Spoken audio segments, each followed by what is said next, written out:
बिस्मिल्लाहिर्रहमानिर्रहीम। अस्सलाम वालेकुम स्टूडेंट। आज हमने अपना नेक्स्ट लेक्चर स्टार्ट करना है और वो है अ dipole in an electric field. यानी अगर हम किसी इलेक्ट्रिक डाइपोल को किसी एक्सटर्नल इलेक्ट्रिक फील्ड में रखें तो क्या होगा। ठीक है, तो जब हम इलेक्ट्रिक डाइपोल को किसी इलेक्ट्रिक फील्ड में रखेंगे तो इलेक्ट्रिक फील्ड डाइपोल के दोनों चार्जेस पे फोर्स लगाएगा। वो फोर्स हमने कैलकुलेट करनी है and due to these forces dipole rotate कर जाएगा, तो हमने उसका टॉर्क भी फाइंड आउट करना है। ठीक है, और चूंकि डाइपोल रोटेट करेगा इट मींस कि इलेक्ट्रिक फील्ड जो है वो डाइपोल पे वर्क करेगा, तो वो वर्क डन भी हमने कैलकुलेट करना है।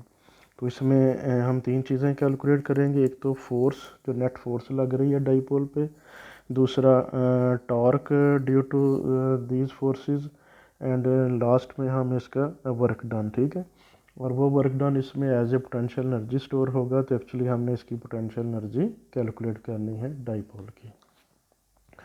अगर आप फिगर को गौर से देखें तो एक डाइपोल है जो कि हमने किसी एक्सटर्नल इलेक्ट्रिक फील्ड में रखा है। इलेक्ट्रिक फील्ड की डायरेक्शन है फ्रॉम लेफ़्ट टू राइट। ये जो पैरेलल लाइंस आपको नज़र आ रही हैं ये इलेक्ट्रिक फील्ड है।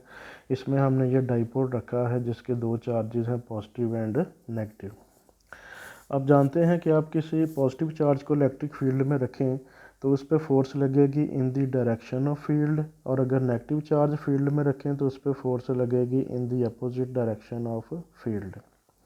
चूँकि फील्ड यूनिफॉर्म है और दोनों चार्जेस की मैग्नीट्यूड भी सेम है, तो इन पे लगने वाली electric force F is equal to Q E वो भी क्या होगी, सेम होगी। मींस कि दोनों चार्जेस पर जो अपोजिट फोर्स लग रही है उसकी मैग्नीट्यूड क्या है, सेम।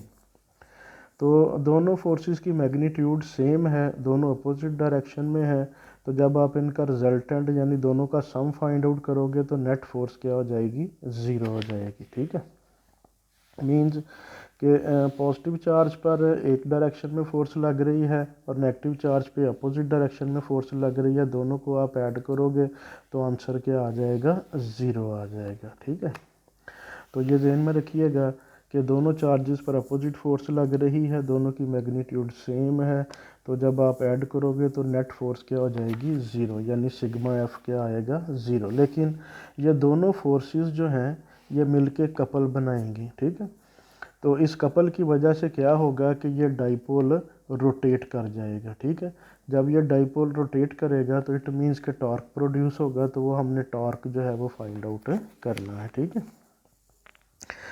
तो टॉर्क ध्यान में रखिए कि टॉर्क के लिए आपके पास जो है वो आप इसकी इक्वेशन से फेमिलियर है। By definition torque is equal to R cross F.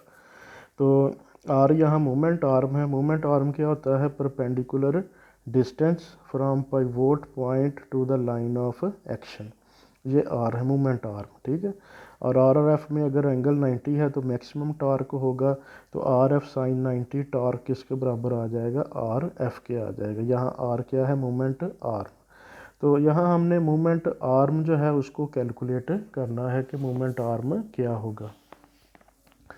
अगर आप थोड़ा सा फिगर पे गौर करें तो डाइपोल के दोनों चार्जेस के दरमियान डिस्टेंस कितना है, डी है। ये अगर डाइपोल का सेंट्रल पॉइंट हो ओ, जिसके गिर्द डाइपोल ने रोटेट करना है, डाइपोल रोटेट करेगा अबाउट पाइवोट पॉइंट, और वो ओ है इसका सेंटर डाइपोल का।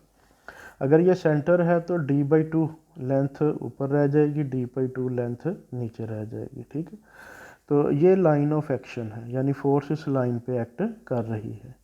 तो पाइवोट पॉइंट से परपेंडिकुलर डिस्टेंस ये होगा to the line of action R. तो एक्चुअली हमने ये आर फाइंड आउट करना है। ठीक है, तो ये डाइपोल मूवमेंट जो है जो कि नेगेटिव चार्ज से पॉजिटिव चार्ज की तरफ होती है डाइपोल मूवमेंट, और आप जानते हैं कि P is equal to Q D dipole movement है, और इसकी डायरेक्शन क्या होती है, from negative to positive charge.